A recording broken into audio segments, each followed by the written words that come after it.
দিল্লির আকাশে বড্ড বেশি ধোঁয়াশা, তীব্র বায়ু দূষণে ঘরের বাইরে যাওয়া দুষ্কর, দম বন্ধ হয়ে আসে মাঝে মধ্যেই। তাই বাসিন্দাদের ঘরের বাইরে না যাওয়ার পরামর্শ দেয় দিল্লি প্রশাসন।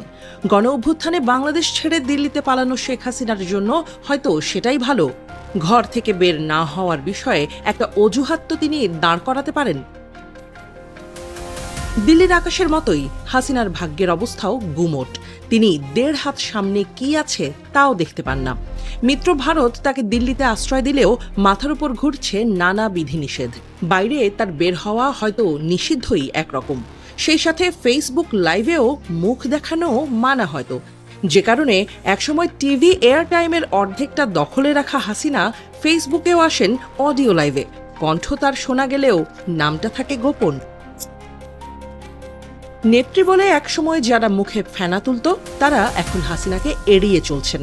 তার সব সুবিধা নেওয়া ব্যক্তিটিও আদালতে দাঁড়িয়ে বলেন, হাসিনার ওয়াসওয়াসায় তারা ভুল করেছেন, আর কখনো আওয়ামী লীগই করবেন না।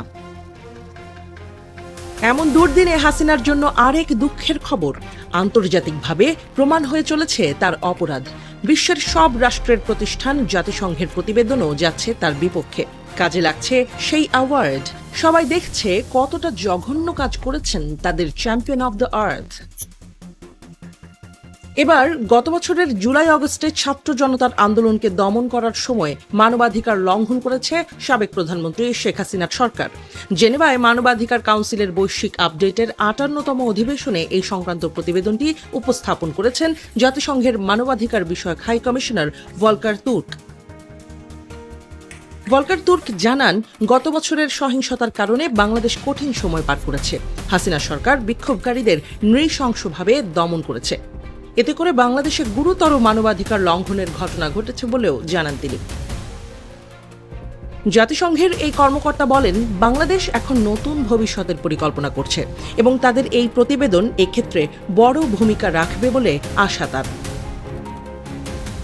এর আগে গত ১২ই ফেব্রুয়ারি জুলাই গণ অভ্যুত্থানে বাংলাদেশে সংঘটিত মানবাধিকার লঙ্ঘনের তদন্ত প্রতিবেদন প্রকাশ করে জাতিসংঘের তদন্ত কমিশন।